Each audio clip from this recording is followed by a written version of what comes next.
আসসালামু আলাইকুম। আজকে আপনাদের মাঝে কিছু কথা বলবো। এই মাসে আমি একটা ফোন কিনতে চাইছিলাম।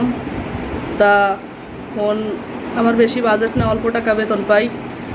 তা যাই হোক, ঈদের আগে কিছু টাকা বেতন দিছিল, সেই হিসাবে আরও কম হয়ে গেল।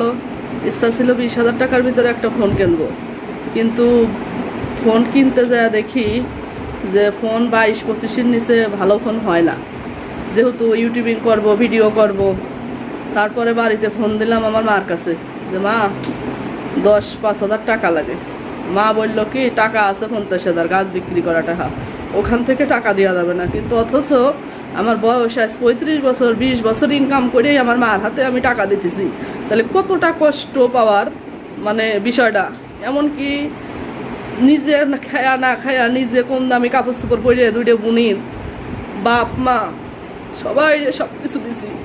কিন্তু আমার যখন দরকার, ঠিক আছে, আমি ঈদের মধ্যে যাও পূজা 80,000 টাকা খরচ করছি, কুরবানি দিছি, তারপরে সবার জন্য কাপড় চোপড় নিছি, কিন্তু নিজের জন্য আমি কিচ্ছু কিনি নাই। ঠিক আছে, ফ্যামিলি আসলে এমনই হয়। ঠিক আছে, যখন মানে বিপদে পড়া যায় তখন পাশে থাকে না। কি মা বলে না আর কি বলে বলেন।